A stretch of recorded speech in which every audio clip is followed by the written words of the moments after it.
Today I'm going to be showing you the Breakout box, Sifting Through Soil, provided by Kansas Corn STEM.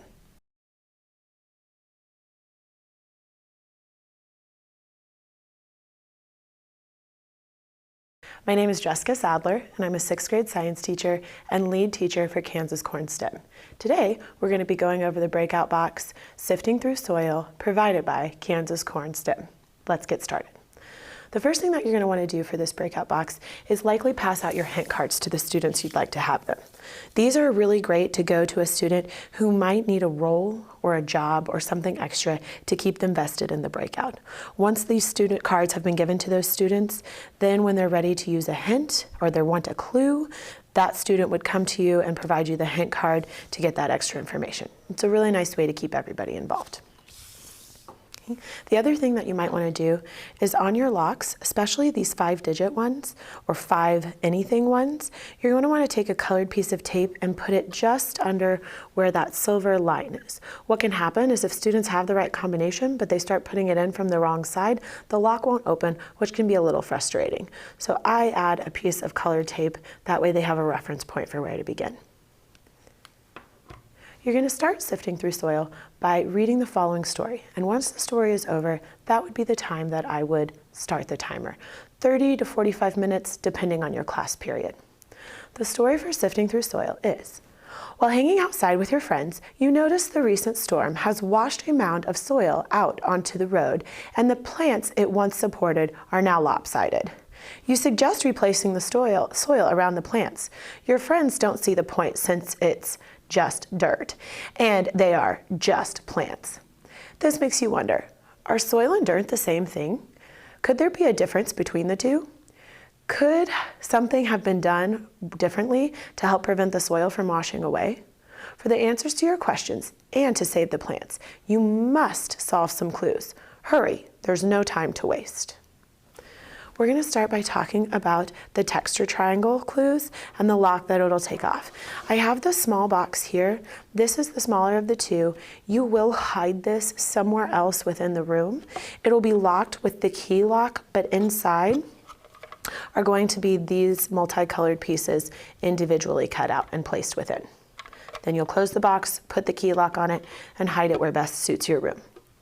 To solve the soil texture triangle, once students have gotten into the small box, they'll take these pieces and they will begin placing them on a soil texture triangle that has had all of the information removed.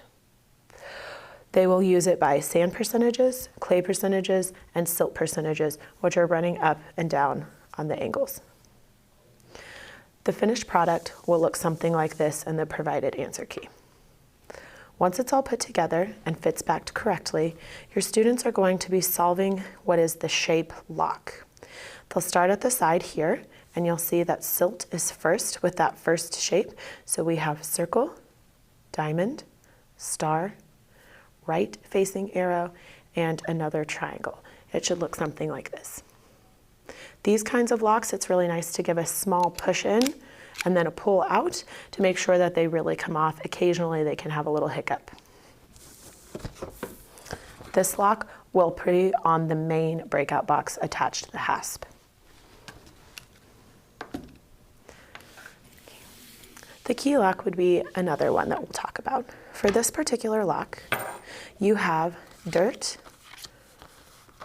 and soil cards.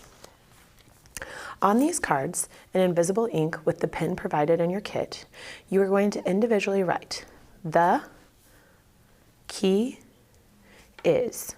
It doesn't really matter which soil card that you place it on, but you'll want it to say, the key is.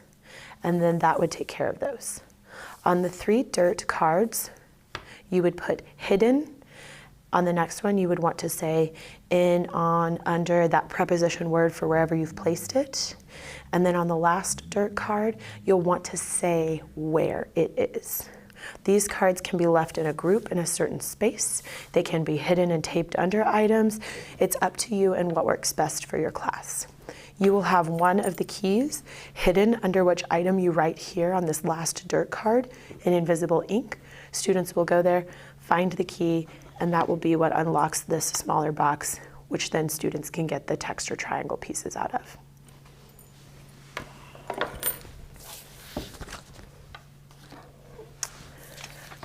Next, we're going to talk about the 4-digit lock. With these locks, it's really important that your students put the answers or the numbers in the circles that are on this side. It's really natural for them to want to do the flat sides. And when they do that, they might have the right answer, but they can't get the lock open.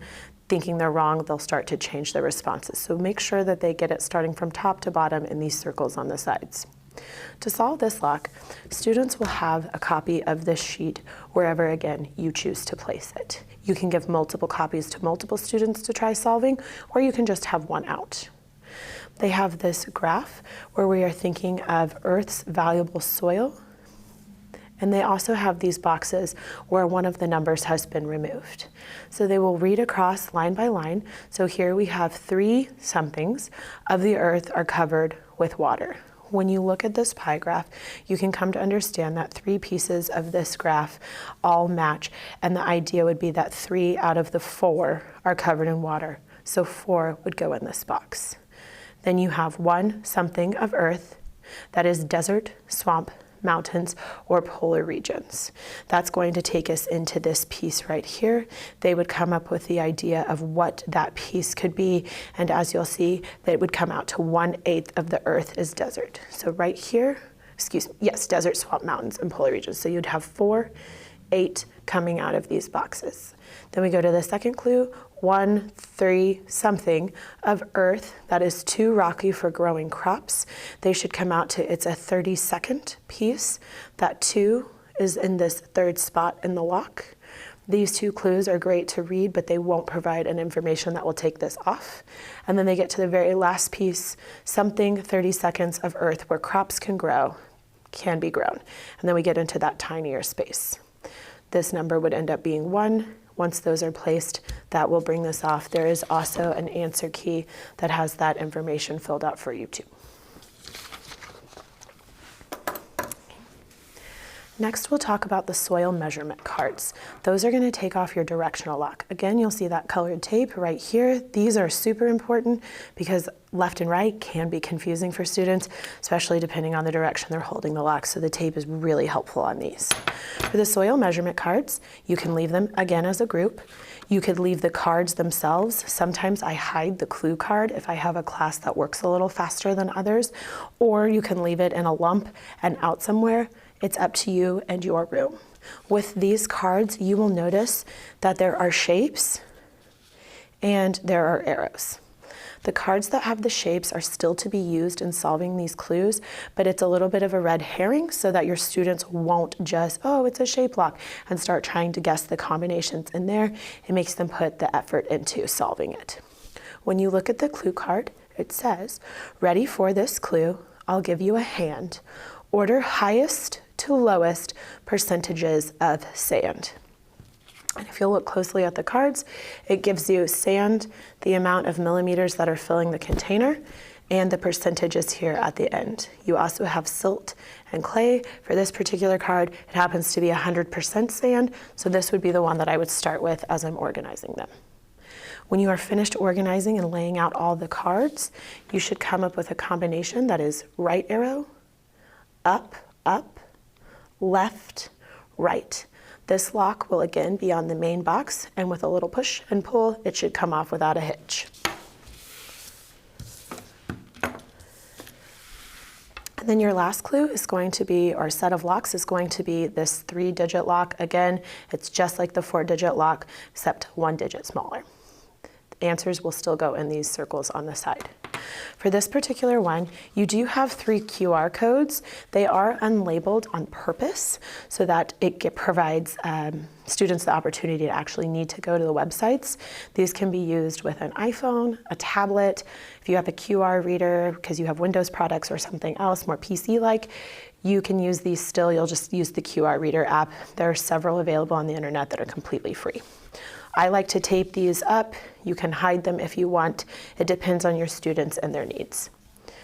There is also a clue card that says potted plant questions card. The 1, 2, and 3 are bolded with intention. Best soil for carrots. So what they would do, we have best soil for corn and best soil for broccoli. When they are trying to figure that out, we have these plant cards that are set up as well. But you'll notice you only have the tops of the plants. The bottom parts have the label for the type of soil that is best, and it also has the numbers that you would need to solve that. What your students will do is they will go to any QR code, it doesn't matter which one they start with. They'll get the answer for what soil works best for that particular plant, and then they'll also check this clue card to see what order it needs to be. Is that the first number that goes in the lock? Is that the second number that goes in the lock? Or is that the third number that goes in the lock? So for this, we would have carrots, corn, and broccoli, and then it should end up coming out to be 7, 3, and 6 for the soils that they grow best in. Okay. At the end of your breakout, it's always a great idea to review with your students what they should have learned or what they've been covering. The lesson does provide several follow-up questions to use. Something I like to do is to use the reflection cards that come in your kit. They range from SEL, where you could ask students what they did to be a great group leader, how did they contribute, what made them group successful, what made their group not as successful, getting into all the way up content cards. Those can either have the questions written on them by the facilitator from the lab, or you can have them on the board and pass out the main card. It's up to you, but these work really nicely for that review. Also, if you happen to not have a physical breakout box, there are digital copies of all our breakout boxes located on our website at kscorn.com. This concludes Sifting Through Soil, provided by the Kansas Corn STEM.